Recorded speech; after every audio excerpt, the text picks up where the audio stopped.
Hello guys, I am next topic start करते हैं हमारा। ठीक है, एक अच्छा टॉपिक है, क्या है, सीक्वेंस एंड इट्स कन्वर्जेंसी। ठीक है, तो रियल एनालिसिस में मेन जो दो तरह का कन्वर्जेंसी हमको डिस्कस करना होता है वो होता है सीक्वेंस का और सीरीज़ का। ठीक है, तो हम लोग देखेंगे अच्छे से कि सीक्वेंस होता क्या है और इसकी कन्वर्जेंसी क्या होती है और हम इसका कन्वर्जेंसी कैसे डिस्कस कर सकते हैं। ठीक है, आइए सबसे पहले हम देखते हैं सीक्वेंस क्या होता है। ओके, तो सीक्वेंस आप लोग पहले से भी जानते होंगे। सीक्वेंस एक्चुअली क्या होता है, कुछ नंबर ऑफ टर्म्स से मिलकर बना होता है। ये या तो फाइनाइट होता है या तो क्या होता है, इनफाइनाइट होता है। ठीक है, तो अगर फाइनाइट नंबर ऑफ टर्म्स का सीक्वेंस है तो उसको हम लोग फाइनाइट सीक्वेंस बोलते हैं, और इनफाइनाइट नंबर ऑफ टर्म का सीक्वेंस है तो उसको हम लोग क्या बोलते हैं, इनफाइनाइट सीक्वेंस बोलते हैं। ठीक है, तो एक्चुअली जो सीक्वेंस होता है, सीक्वेंस, ओके, आप सीक्वेंस को देखेंगे तो सीक्वेंस को, ठीक है, इन जनरल हम लोग कैसे डिनोट करते हैं, इसको हम लोग डिनोट करते हैं सीक्वेंस ऑफ ए एन, ऐसे। ठीक है, ये सीक्वेंस का कह लीजिए कि सिंबल है। ठीक है, और इसको अगर हम लोग लिखेंगे तो इस तरीके से लिखते हैं।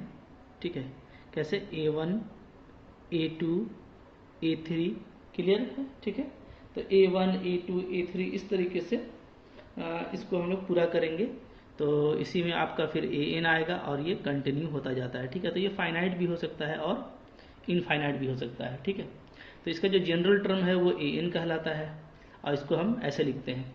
क्लियर है। ठीक है, तो आप यहाँ पे देखेंगे कि यहाँ पे जो N है वो आपका नेचुरल नंबर से रनिंग करता है, 1 2 3 N। ठीक है, ओके, तो जिसमें A1 को क्या बोला जाता है, A1 को बोला जाता है फर्स्ट टर्म। ठीक है, फर्स्ट टर्म। A2 को क्या बोलते हैं, A2 को बोलते हैं हम लोग सेकेंड टर्म। ठीक है, A3 को क्या बोलते हैं, थर्ड टर्म। लाइक दैट ये बढ़ता जाता है।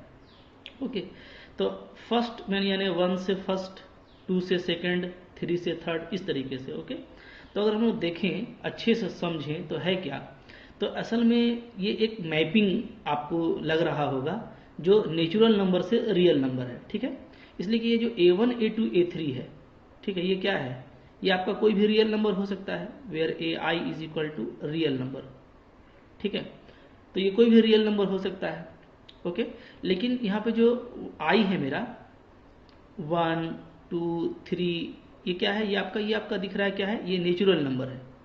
ठीक है, तो हमको ये बात यहाँ से कंफर्म लग रहा है कि जो सीक्वेंस है वो क्या है, एक तरह का मैपिंग है, कहाँ से कहाँ, नेचुरल नंबर से रियल नंबर। ठीक है, तो इसीलिए हम लोग सीक्वेंस को कैसे डिफाइन करते हैं, एक मैपिंग से डिफाइन करते हैं। ओके, ठीक है, तो हम लोग इसको डिफाइन कर सकते हैं। इसका मैं डेफिनेशन आपको लिख देता हूँ। ठीक है, क्या होगा डेफिनेशन इसका, डेफिनेशन, ठीक है, इसका डेफिनेशन हो जाएगा ए मैपिंग, ठीक है, मैपिंग, या तो बोलिए फंक्शन, क्योंकि फंक्शन और मैपिंग एक ही चीज होता है। ए मैपिंग और function if from natural number to real number. ठीक है, या यहाँ पे एक्स भी ले सकते हैं, जहाँ एक्स आपका क्या है, रियल नंबर का कोई सबसेट हो सकता है। ठीक है, इंटू एफ इंटू एक्स। ठीक है, यानी ये कोई ज़रूरी नहीं है कि ऑन्टो होगा। Is called sequence. ठीक है, इसको हम लोग क्या बोलेंगे, सीक्वेंस बोलेंगे। ठीक है, ओके, कहाँ से कहाँ, नेचुरल नंबर से लेकर के आपका रियल नंबर तक। ठीक है, ओके, अच्छा, इसको डिनोट कैसे करते हैं, तो इसको डिनोट किया जाता है इस तरीके से, मैंने आपको ये बता दिया है। ठीक है, it is denoted by, it is denoted by, ठीक है, सीक्वेंस AN ऐसे डिनोट कर सकते हैं या तो ऐसे डिनोट कर सकते हैं। क्लियर है। ठीक है, तो ये आपका एक सीक्वेंस हो गया। ठीक है, जिसको आप पहले से भी जानते आते हैं। ठीक है, अच्छा, अब यहाँ पे कुछ बातें हैं, जैसे आप देखिए ये क्या है, एक तरह का फंक्शन है ना, तो हम कह सकते हैं कि जो मेरा सीक्वेंस ऑफ रियल नंबर है वो क्या है, वो एक फंक्शन है नेचुरल नंबर से R तक। ठीक है, ओके, इसको ऐसे भी लिख सकते हैं, वेयर, यहाँ पे मैं लिख देता हूँ x क्या है मेरा, x is real number, x मेरा एक रियल नंबर है। ठीक है, अच्छा, और इसको एक और डेफिनेशन लिख सकते हैं हम लोग कैसे, ए सीक्वेंस ऑफ रियल नंबर्स, ठीक है, इज ए मैपिंग। ये क्या है, ये आपका एक मैपिंग है, या बोलिए एक फंक्शन है, और a function F from natural number to real number, ठीक है। ओके, तो ये आपका एक सीक्वेंस हो गया। ओके, तो सीक्वेंस जब भी लिखा जाता है तो ये बात होती है कि ये एक मैपिंग होता है नेचुरल नंबर से आपका रियल नंबर में, यानी कि हम लोग नेचुरल नंबर जो 1 2 3 4 है इसको पुटअप करते जाते हैं और हमको सीक्वेंस का जो टर्म्स है वो मिलता जाता है, ठीक है। ओके, जैसे आइए कुछ मैं आपको एग्जांपल दिखा देता हूँ। जैसे एग्जांपल देखिए नंबर 1, ठीक है, आप देखिएगा तो 2 4 6 8 10 W 12, ये क्या है, ये एक फाइनाइट सीक्वेंस है, ठीक है, इज ए फाइनाइट सीक्वेंस। तो इस सीक्वेंस को देखिएगा तो ये आपको एक मैपिंग में डिफाइन हो सकता है, कैसे, ठीक है, अंडर मैप, इसको एक मैप में हम लोग डिफाइन कर सकते हैं, कैसे, ठीक है, F from natural number to real number. हालांकि यहाँ पे सारा आउटपुट आपको क्या मिल रहा है, वो भी नेचुरल ही नंबर मिल रहा है, इसको हम नेचुरल नंबर से नेचुरल नंबर भी लिख सकते हैं, ठीक है। ओके, तो natural number to real number such that, कैसे डिफाइन किया जाएगा, इसको डिफाइन किया जाएगा F N equal to 2n, ठीक है। और आपको यहाँ पे दिख भी रहा है कि अगर हम लोग n का वैल्यू डालते हैं 1 तो 2 1 जा 2 मिलेगा, f का n के जगह पे 2 डालेंगे तो 2 2 जा 4 मिलेगा, ठीक है। तो अगर आप इसको मैपिंग से आप दिखाएंगे ना तो मैपिंग से भी आप इसको दिखला सकते हैं, ठीक है। सपोज कीजिए ये आपका हो गया डोमेन और इधर मेरा हो गया कोडोमेन, ठीक है। ओके, तो यहाँ पे आप ले लेंगे, ये आपका मैपिंग f है, ये आपका नेचुरल नंबर है, इधर आपका क्या है, इधर आपका है रियल नंबर, ठीक है। तो इधर आपका हो गया 1 2 3 4, ठीक है, 5 6 इस टाइप से। ओके, और यहाँ पे रियल नंबर है तो रियल नंबर तो बहुत सारा होता है, तो कहीं कहीं पे जैसे रियल नंबर में मेरे को 2 भी मिलेगा, ठीक है, 4 भी मिलेगा मेरे को, कहीं पे 6 मिलेगा, ओके, 8 मिलेगा, 10 मिलेगा, 12 मिलेगा, इसके अलावा भी बहुत सारा वैल्यू मिलेंगे रियल नंबर में, ठीक है। लेकिन जो मैप है आप देखिएगा तो जो 1 है तो इस मैपिंग के करस्पॉन्ड n का वैल्यू 1 रखेंगे तो 2 1 जा 2, तो 1 आपको 2 पे मैप कर रहा है, 1 2 पे मैप कर रहा है। इसी तरीके से 2 4 पे मैप करेगा, 3 6 पे मैप करेगा, 4 8 पे मैप करेगा, 5 10 पे मैप करेगा, 6 12 पे मैप करेगा, ठीक है। ये क्या आप देख रहे हैं कि एक मैपिंग है जो आपका सीक्वेंस था। तो इसी तरीके से आप कोई भी सीक्वेंस को, ठीक है, एक मैपिंग के तौर पे दिखा सकते हैं, ठीक है। एक और एग्जांपल मैं आपको दिखाता हूं, देखिए एग्जाम्पल टू, ठीक है। एग्जाम्पल 2 में कोई भी इस तरह का हम लोग एक और ले लेते हैं, ठीक है। जैसे सपोज कीजिए कि आपके पास एक सीक्वेंस लिखा हुआ है, क्या है, 3 5 9 17, ठीक है, 33, ये है आपके पास। ओके, ये एक सीक्वेंस है। पिछला बार आपका फाइनाइट सीक्वेंस था, ये क्या है, ये आपका इनफाइनाइट सीक्वेंस है, क्योंकि इसमें क्या है, इनफाइनाइट नंबर है। ओके, अच्छा, तो ये अगर मैप में डिफाइन किया जाए तो क्या है इसका मैपिंग, देखिए under map if from natural number to real number, ठीक है, सच दैट, कैसे डिफाइन करेंगे, F N equal to 2n + 1। अब आप इसमें आप रख करके देख सकते हैं, बिल्कुल आपको वही चीज़ मिलने वाला है, ठीक है। इधर हम ले लेते हैं क्या, डोमेन, और इधर हम ले लेते हैं कोडोमेन। ओके, ले लिया इस तरीके से मैंने। इधर देखिए, इधर आपका होगा 1 2 3, हमेशा ऐसा ही होगा, ठीक है, 5 नेचुरल नंबर, और इधर मेरा जो कि कोडोमेन है तो कुछ भी हो सकता है, ठीक है, रियल नंबर पूरा मेरा कोडोमेन है, और ये मेरा नेचुरल नंबर है। तो इसमें कहीं कहीं पे आपको एंट्री मिलेगा 3 भी, कहीं 5 मिलेगा, कहीं 9, कहीं 17, कहीं 33, ऐसे भी आपको मिलेंगे, और भी बहुत सारा आपको एलिमेंट्स मिलेगा, ठीक है। जब हम 1 लेते हैं नेचुरल नंबर का पहला वैल्यू, तो यहाँ पे 1 पुटअप करेंगे तो 2 1 जा 2 + 3, तो 1 आपका देखिए 3 को मैप कर रहा है। इसी तरीके से 2 रखिएगा तो आपका 2 5 को मैप करेगा, 2 2 जा 4 + 1, ठीक है। इसी तरीके से आप 3 रखेंगे तो 2 का पावर 3 8 और +1 ये 9 को मैप करता है। 4 रखेंगे तो 2 का पावर 4 16 +1 ये 17 को मैप कर रहा है। 5 आपका 33 को मैप कर रहा है। ठीक है, ओके। इस तरीके से आप देखिए क्या है, ये एक नेचुरल नंबर से रियल नंबर का मैपिंग है जो आपको बिल्कुल यहाँ से समझ में आ रहा होगा। ठीक है, ओके। अच्छा, अब देखिए जैसे यहाँ पे एक टर्म आ रहा है आपका mapping F from natural number to real number. ठीक है, तो इसको जो है ना हम लोग क्या बोलते हैं, जब भी इस तरह का मैप डिफाइन होता है तो इसी को फंक्शन कहा जाता है। ठीक है, जो हम यहाँ पे डिफाइन किए हैं ये क्या है, ये है function of N, function of N. ठीक है, एन का फंक्शन है ये। ठीक है, एफ एन को हम लोग फंक्शन ऑफ एन बोलते हैं। क्लियर? अच्छा, तो आई होप आप लोग पहले से जानते होंगे तो आपको ये समझ में आ गया होगा। ठीक है, अब जो सीक्वेंस है यहाँ पे तो देखिए हर सारा सीक्वेंस आपका नेचुरल नंबर से मैप करे ये जरूरी नहीं भी है। ठीक है, ओके। तो इस तरह से मैं बहुत सारा एग्जांपल आपको दे सकता हूँ जो आप लिख सकते हैं। ठीक है, जैसे मान लीजिए सपोज कीजिए कि आप ट्राई कीजिएगा लिखने का, जैसे एग्जाम्पल 3 मैं आपको देता हूँ।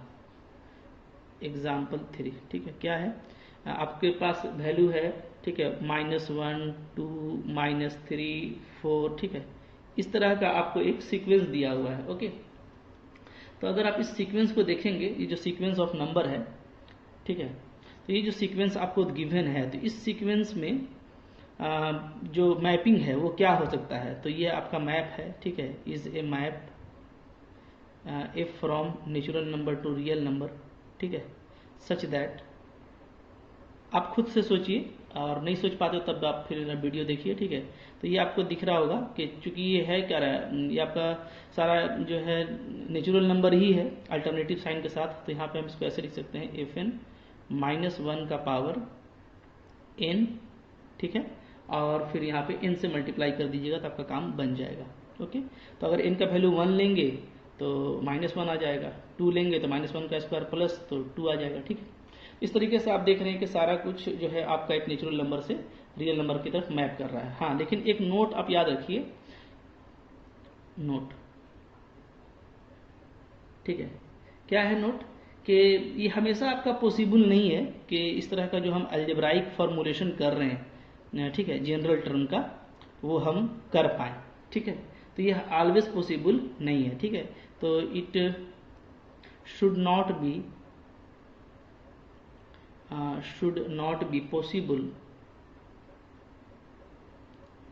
possible that we can always represent, ठीक है, क्योंकि ये जनरल टर्म है आपका। ठीक है, तो इसको हम लोग ऐसे बोलेंगे कि एफ एन या क्या, या जनरल टर्म ए एन, ठीक है, by algebraic formula, by some algebraic formula, ठीक है। क्यों? इसलिए कि देखिए कुछ ऐसा भी सीक्वेंस है ना कि जिसको आप नेचुरल नंबर से मैप नहीं कर सकते हैं। ठीक है, तो सीक्वेंस ये जनरल एक डेफिनेशन है कि जो सीक्वेंस है वो नेचुरल नंबर से रियल नंबर के बीच का मैपिंग है, ऐसा हम कह सकते हैं। ठीक है, लेकिन ये ऑलवेज जो है वो आपके लिए ज़रूरी नहीं है कि कोई भी सीक्वेंस है तो वो नेचुरल नंबर से मैप होगा। ठीक है, जैसे एग्जाम्पल मैं आपको दिखा रहा हूँ, फॉर एग्जाम्पल, ठीक है, आप इसको देखिए, 2 3 5 7 11 13। अब देखिए ये क्या है, ये सीक्वेंस जो है ये सीक्वेंस है प्राइम नंबर का। ठीक है, is a sequence of prime numbers, is a sequence of prime numbers. ठीक है, लेकिन ये जो प्राइम नंबर का सीक्वेंस है इसको आप किसी अलजेब्राइक फार्मूला पर इस तरीके से डिनोट नहीं कर सकते। ठीक है, but can't be expressed, can't be represent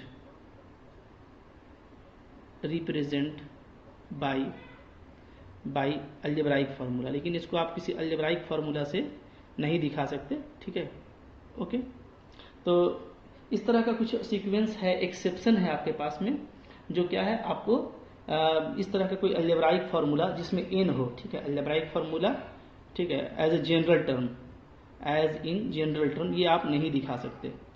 clear है? ठीक है, तो इन जनरल एक सीक्वेंस के लिए ये करेक्ट है कि वो क्या है, आपका एक मैपिंग है नेचुरल नंबर से रियल नंबर, बट ये ऑलवेज जो है मतलब कि हर जगह ये आपके लिए पॉसिबल हो, ये कि ज़रूरी नहीं है। ठीक है, अच्छा।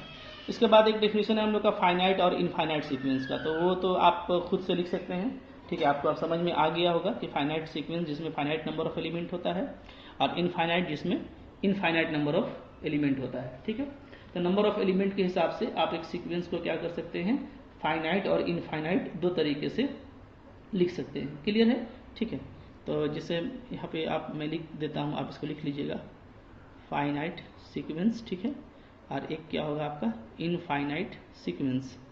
ये दो इसका कैटेगरी आ जाएगा। ठीक है, तो इसको आप लिख लीजिए, बहुत सिंपल है ये, है ना। क्या होगा, a sequence having finite number of elements, finite number of elements, मैं शॉर्ट में लिख देता हूँ। ठीक है, इज कॉल्ड फाइनाइट सीक्वेंस। इसी तरीके से a sequence having infinite number of elements is called infinite sequence. Clear है? ठीक है, अच्छा। अब आइए इसके एक इंपॉर्टेंट डेफिनेशन की तरफ चलते हैं, वो है लिमिट ऑफ ए सीक्वेंस। ठीक है,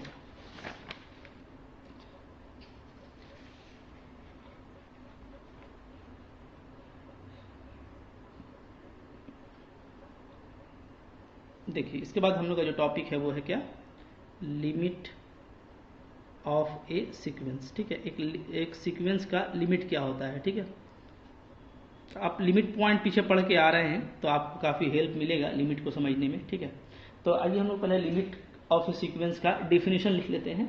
ठीक है, तब हम लोग फिर इसको क्या करेंगे, थोड़ा डील करेंगे और समझने की कोशिश करेंगे कि ये होता क्या है। ठीक है, तो देखिए ए सीक्वेंस, कोई भी सीक्वेंस ले लेते हैं ए एन, ठीक है, ऑफ रियल नंबर,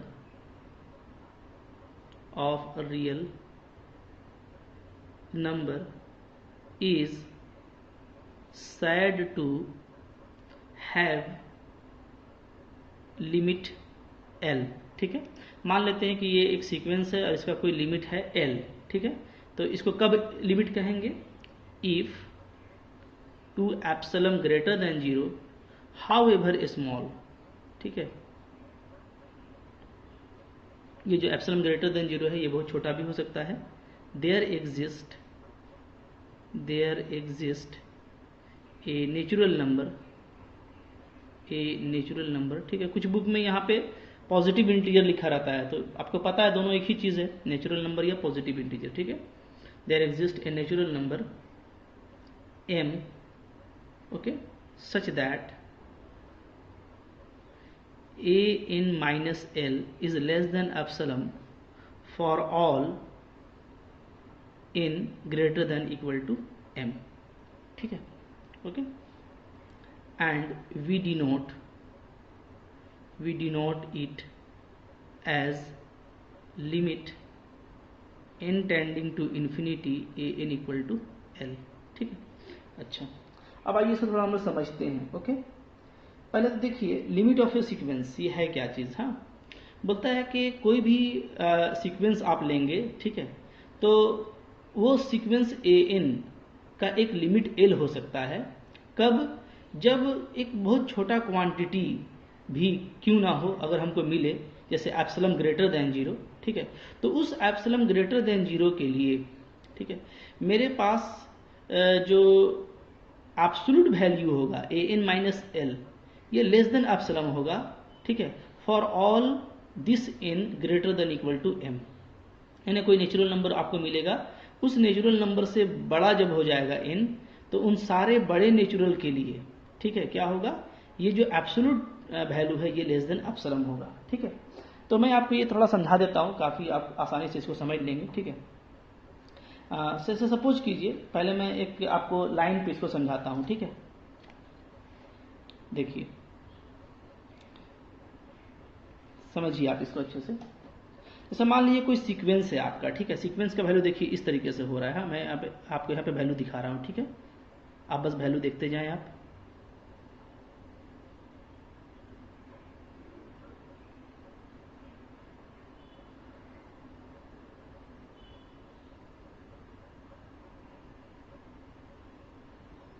ठीक है।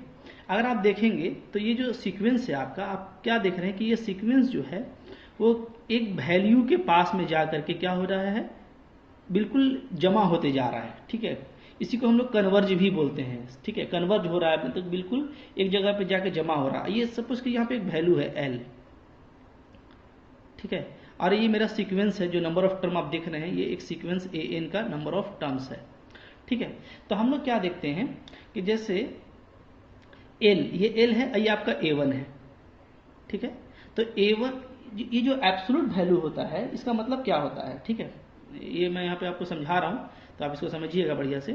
जैसे ए एन माइनस एल, इसका मतलब क्या होता है, इसका मतलब होता है, ठीक है, डिफरेंस।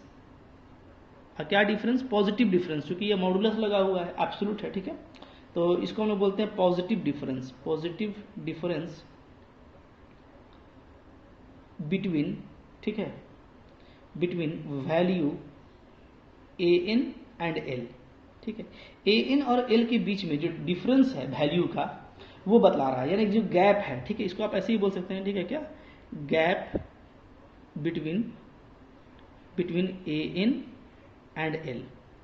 तो अब आप समझिए, ठीक है, कि जैसे A1 है तो देखिए L से कितना दूर है, बहुत दूर है, तो गैप इसका काफ़ी अच्छा है। ठीक है, फिर आप A2 का देखिएगा, A2 का गैप कुछ कम हो गया L से, A3 का गैप और भी कम हो गया, A4 का गैप और भी कम हो गया। ठीक है, अब आप समझिए ये चलता जा रहा है। ठीक है, अब हमको एक नेचुरल नंबर मिला, एक हम स्टेज पे पहुंचे। ठीक है, एक स्टेज पे पहुंचे, सपोज कीजिए कि ये स्टेज मेरा देखिए ये है, मतलब कि जैसे A1 A2 A3 A4 हो रहा है। ठीक है, तो मान लेते हैं कि मेरा n जो है ना वो कोई, सपोज कीजिए कोई एक नेचुरल नंबर है।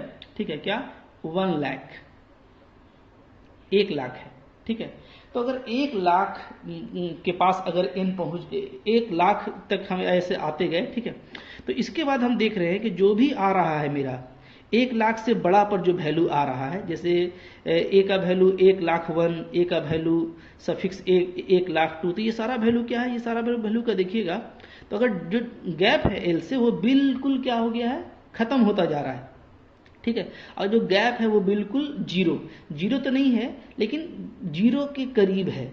ठीक है, यानी क्या कि जो गैप है ए एन माइनस एल, कब, इसके बाद, इस नेचुरल नंबर के बाद ये जो बीच का गैप है टर्म्स और एल के बीच का गैप, वो गैप बिल्कुल खत्म हो गया है, लगभग जीरो हो गया है, या जीरो नहीं है तो क्या बोलिए कि कोई एक बहुत छोटा पॉजिटिव वैल्यू है, एप्सिलम ग्रेटर देन जीरो, बहुत छोटा, ये 0.0000 कुछ हो सकता है, तो बस उसी से ये क्या है, छोटा रह गया है, यानी लगभग इसको बोलते हैं हम लोग क्या, सिंपली कि जीरो के पास पहुंच गया है। तो कोई भी चीज़ जीरो तो नहीं हो जाता, क्योंकि कोई भी डिफरेंस मैथ में जीरो नहीं हो जाता, ये प्योर मैथमेटिक्स का अपना गुण है। प्योर मैथमेटिक्स का कहना है कि दो चीज़ें डिफरेंट हैं, दो चीज़ें एक नहीं हो सकती, अगर एक हो जाएंगी तब उनके बीच का गैप जीरो हो जाएगा, लेकिन अगर वो दो चीज़ है तो दोनों, हाँ, दोनों का गैप बहुत कम हो सकता है, बिल्कुल जीरो के पास हो सकता है कि दोनों का गैप हो जाए, यानी कोई गैप ना हो दोनों में, लेकिन दोनों अलग अलग चीज़ है तो गैप होगा। तो उसको हम लोग ऐसे दिखाते हैं कि एक बहुत छोटा क्वांटिटी है एप्सिलम ग्रेटर देन जीरो। ठीक है, तो बस उससे छोटा रह गया है, यानी गैप इसका लगभग खत्म हो गया है। तो यानी जो सीक्वेंस था ना वो फ्लो हो करके आगे बढ़ करके एक स्टेज, ये क्या है, एक स्टेज है, there exist a natural number, एक नेचुरल नंबर मिलेगा, यानी एक स्टेज मिलेगा। देखिए यही मान लीजिए एक स्टेज है 1 लाख, एम का वैल्यू क्या हो गया, 1 लाख। जैसे ही एम का वैल्यू 1 लाख होता है तो 1 लाख से बड़ा, 1 लाख से बड़ा N for all N greater than equal to M, 1 lakh से बड़ा जितना भी एन हम लेंगे यहाँ पे, ठीक है, एन के जगह पे, जैसे 1 लाख 1, 1 लाख 2, 1 लाख 3 जो भी लेंगे, तो उसका गैप एल से लगभग जीरो हो गया है। यानी ये जो सीक्वेंस है इसका लिमिट क्या हो जाएगा, एल। क्यों एल हो जाएगा, इसलिए कि इनफाइनाइट ऐसे टर्म्स अब मिलेंगे, क्योंकि इसके बाद भी आपको पता है नेचुरल नंबर तो इनफाइनाइट होता है, तो इसके बाद जितना भी नेचुरल नंबर आपको मिलेगा उन सब को आप यहाँ पे डालते जाइएगा तो वो सब एल के पास सिमटा हुआ नजर आएगा आपको, सब कहाँ होगा, एल के ही इर्द गिर्द होगा।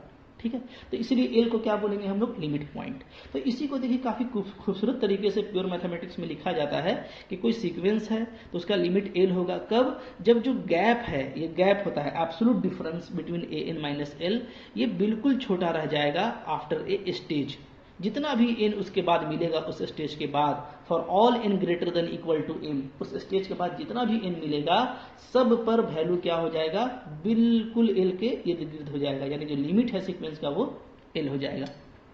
तो आई होप आपको ये काफ़ी अच्छे से समझ में आ गया होगा। ठीक है, इसको फर्दर मैं एक्सप्लेन करूंगा यहाँ पे। ओके, एक नोट मैं यहाँ पे लिख देता हूँ आपके लिए। क्या है नोट, देखिए एक नोट है कि यहाँ पे जो एप्सिलॉन है या जो आप इंटीजर m लेंगे ना, वो डेफिनेटली क्या है आपका डिपेंड करेगा किस पर, एप्सिलॉन पर। ठीक है, द इंटीजर m, ये जो m है यानी दैट इज ए स्टेज, जो एक स्टेज है जिसके बाद ऐसा होता है। ठीक है, तो ये जो इंटीजर m है आपका, ये क्या होगा, ये डिपेंड करेगा, डिपेंड्स अपॉन एप्सिलॉन। ये इंडिपेंडेंट नहीं होगा बल्कि क्या होगा, एप्सिलॉन पे डिपेंड करेगा। ठीक है, so we can may represent ठीक है दिस इंटीजर। तो ये जो इंटीजर है, इस इंटीजर को हम कैसे डिनोट कर सकते हैं, m एप्सिलॉन से भी डिनोट कर सकते हैं, क्योंकि ये एप्सिलॉन पे डिपेंड करता है। ठीक है, ओके, मतलब क्या, मतलब ये जो इंटीजर आप लेते हैं, ये m जो एक स्टेज है, उस स्टेज के बाद जो वैल्यू बिल्कुल l के पास होते जाता है। ठीक है, तो वो क्या होता है, तो ये जो एप्सिलॉन है ये m पे या m एप्सिलॉन पे डिपेंड करता है। ठीक है, ये आपको लिमिट वैल्यू में समझ के रखना है, जो आपको आगे कॉन्सेप्ट में बहुत काम आएगा। ठीक है, मैं इसको समझाता हूँ आपको। ठीक है, एक एग्जांपल लेकर के, जैसे देखिए एग्जांपल। ठीक है, हमने पहले किया हुआ है सीक्वेंस, आपने एक सीक्वेंस देखा था, कौन, 1/2, 1/3, 1/4, 1/5। ठीक है, इसका लिमिट पॉइंट क्या था, 0 था, have a unique limit point. और आपको ये भी याद होगा कि इसका लिमिट पॉइंट क्या था, यूनिक था। ठीक है, और अगर हम लोग आगे पढ़ेंगे कि अगर लिमिट पॉइंट यूनिक हो तो वो क्या होता है, वो कन्वर्जेंट होता है, और यही इसका लिमिट कहलाता है। ठीक है, देयरफॉर दिस सीक्वेंस, ये जो सीक्वेंस है, ठीक है, इज कन्वर्जेंट। अब कन्वर्जेंट क्या होता है ये मैं भी बताने वाला हूँ, थोड़ा सब्र रखिए। ठीक है, is convergent to limit l। ऐसे आप लोग समझ ही चुके होंगे, वैसे मैंने अभी आपको समझाया है। ठीक है, तो ये l क्या है आपका, यहाँ पे l आपका 0 है। ठीक है, तो जैसे ये जो सीक्वेंस है इसका लिमिट क्या है, 0 है, लिमिट पॉइंट था 0, तो वही इसका लिमिट भी कहलाता है। ठीक है, जब भी लिमिट पॉइंट यूनिक होगा तो वो लिमिट कहलाएगा। ओके, ये सब हम लोग अभी डिस्कस करेंगे।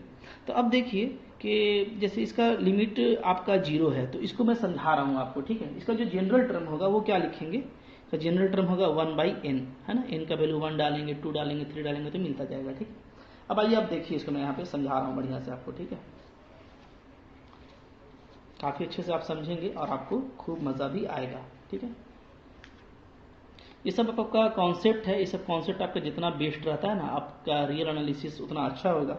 और रियल एनालिसिस अगर आपका अच्छा है तो फिर आप किसी भी कंपटीशन में रुकते नहीं हैं, क्योंकि जो बच्चों को दिक्कत करता है, तंग करता है, ठीक है, वो रियल एनालिसिस का ही कॉन्सेप्ट है। ठीक है, तो देखिए मैं एक सीक्वेंस ले लेता हूँ ऐसे। ठीक है, और इधर आपका ये एक्स एक्सिस और इधर वाई एक्सिस, ये मेरा एक्स एक्सिस है और ये मेरा वाई एक्सिस है। ठीक है, यहाँ पे हो गया ओरिजिन। तो इधर हम लोग ले लेंगे नेचुरल नंबर। ठीक है, और चूंकि मैपिंग होता है तो नेचुरल नंबर से फंक्शन का वैल्यू। ठीक है, तो इधर हम लोग ले लेते हैं एफ एन। ठीक है, या बोलिए real number. Okay, real number इधर ले रहे हैं। ठीक है, अच्छा, चूंकि एन हम लोग लेते हैं तो N belongs to natural number, तो इधर आपका उसका इमेज मिलेगा एफ एन। ठीक है, रियल नंबर में। ठीक है, अच्छा, तो अब देखिए जैसे मैं वैल्यू ले रहा हूँ 1, फिर 2, फिर 3, फिर 4, ठीक है, फिर 5, इस टाइप से। ओके, अच्छा, अब देखिए यहाँ पे भी उसी तरीके से आपका 1, 2। ठीक है, अब देखिए जैसे अभी हम लोग का जो सीक्वेंस है, वो सीक्वेंस कौन सा है, वो सीक्वेंस है आपका एफ एन इक्वल टू है 1/n। अभी जो सीक्वेंस की हम लोग बात कर रहे हैं, ठीक है ना, 1, 1/2, 1/3, 1/4। ओके, जब हम लोग n का वैल्यू 1 लेते हैं तो f का वैल्यू क्या मिलेगा, 1/1, 1, n2 लेंगे तो f क्या मिलेगा 1/2, n3 लेंगे तो f क्या मिलेगा 1/3, ठीक है, ओके, लाइक दैट। अब देखिए 1 पे क्या मिला 1, ठीक है, ये हो गया मेरा फर्स्ट टर्म a1। 2 पे क्या मिला इसका हाफ, ये हो गया मेरा a2 सेकेंड टर्म, ठीक है। 3 पे क्या मिल रहा है 1/3, इससे भी छोटा, तो ये हो गया मेरा a3। 4 पे क्या मिलेगा 1/4 यानी 0.25, इससे भी कम a4। धीरे धीरे देखिए जो वैल्यू है ना वो क्या है इस x एक्सिस के करीब होता जा रहा है, और हम लोग को एक स्टेज मिलेगा डेफिनेटली, ठीक है, एक स्टेज मिलेगा, मतलब कि कोई ना कोई एक नेचुरल नंबर हमको सपोज कीजिए मिलेगा, ठीक है, उस नेचुरल नंबर को हम लोग बोल देते हैं m, ठीक है, एक स्टेज आएगा, ठीक है, वो स्टेज कुछ भी हो सकता है। तो देखिए ये हो गया मेरा m आ गया, ठीक है। जैसे ही हम m पे आएंगे तो m के बाद जितना भी ये सब वैल्यू है जो आपको घटता हुआ दिख रहा था वो क्या हो जाएगा ना, वो बिल्कुल ऐसे देखिए x एक्सिस के पास आ रहा है और x ही एक्सिस पे आ जाएगा, और x एक्सिस पे कोई वैल्यू अगर आ जाए तो इसका वैल्यू क्या हो जाता है 0, ठीक है। तो इस m के बाद आफ्टर दिस स्टेज, इसके बाद जितना भी वैल्यू है आपका, ठीक है, मतलब कि जैसे इसके बाद का वैल्यू क्या होगा आपका am+1, am+2, ये सब जितना भी वैल्यू है am+3, ये सारा वैल्यू जो है वो क्या हो जाएगा, वो x एक्सिस पे इतना करीब आ जाएगा कि हम उसको क्या बोलेंगे x एक्सिस का वैल्यू बोलेंगे, और x एक्सिस पर जो इमेज होता है यानी y का वैल्यू वो क्या होता है 0, ठीक है, यानी इसका लिमिट क्या कहलाएगा 0, ठीक है। तो अब आप देखिए कि यहाँ पे मैं ये दिखाना चाह रहा हूँ कि जो ये मेरा m है ये एप्सिलॉन पे डिपेंड करता है। कैसे, देखिए जैसे मान लीजिए मेरा 1/n है, ठीक है, 1/n था मेरा जनरल वैल्यू, ठीक है, तो 1/n का 1/n हो गया, ठीक है। अच्छा, यहाँ से हम लोग चलते हैं जो कि लिमिट का जो डिफिनेशन था क्या, an-l लेस देन एप्सिलॉन, ठीक है, for all n greater than equal to m। इस डिफिनेशन को थोड़ा अच्छा से करते हैं, ठीक है। तो यहाँ पे l क्या आ गया, यहाँ पे l आपका आ गया 0, लिमिट वैल्यू 0 आ गया, ठीक है। अच्छा, और आपका यहाँ पे an क्या दिया हुआ है 1/n जो जनरल टर्म है, ठीक है। तो अब आपका क्या हो गया, यहाँ से आपका हो गया 1/n का जो मॉड है वो क्या हो गया, चूंकि ये 1/n हो गया, ये 0, तो यही बचा लेस देन एप्सिलॉन, ठीक है, ओके। अच्छा, ये कब है ध्यान दीजिएगा ना, जाहिर सी बात है अगर हम m का वैल्यू ले लेते हैं क्या 1000, बात समझिएगा, ठीक है। तो अगर हम n का वैल्यू 1000 ले लेते हैं, n का वैल्यू बोलिए या m का वैल्यू, चूंकि m वही है, कोई n है, ठीक है। तो यहाँ पे आप 1000 रखेंगे, ठीक है, तो क्या आ जाएगा, तो 1/n आपका आ जाएगा, ठीक है, नीचे में 1000, तो ये आपका हो जाएगा लेस देन क्या 1/1000, ठीक है, क्योंकि n का वैल्यू हम 1000 रख रहे हैं, ओके। तो जो मॉड ऑफ n का वैल्यू है वो 1/1000 आ जा रहा है, ठीक है, या उससे कुछ स्मॉलर, ठीक है। ये कब हो रहा है, जब आप n का वैल्यू क्या ले रहे हैं 1000 से ग्रेटर ले रहे हैं, बात समझिएगा। अगर हम n को लेंगे 1000 तो ये हो जाएगा 1/1000, ठीक है, सिंपली।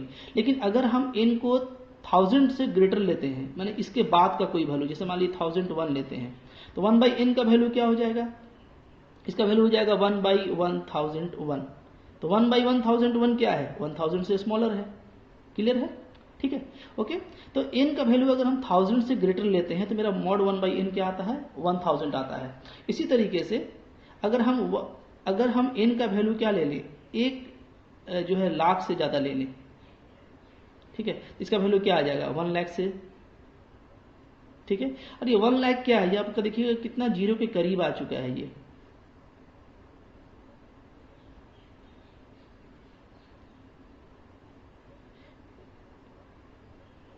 ठीक है, ये आ जाएगा कितना करीब आ रहा है, देख रहे हैं ना, ठीक है।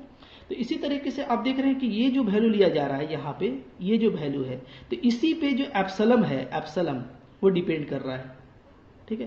तो डेफिनेटली जो मेरा एप्सिलॉन है वो क्या है m पे डिपेंड करता है।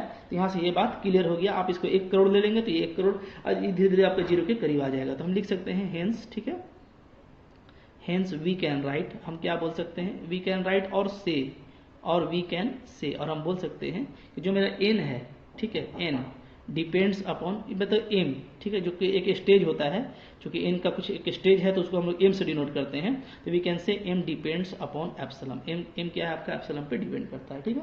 तो ऐसी भी बहुत अच्छी अच्छी बातें भी और भी हैं, आप इसको देखते रहिए। मैं फिर नेक्स्ट वीडियो में और भी बहुत कुछ लेकर के आने वाला हूँ। Thank you for watching.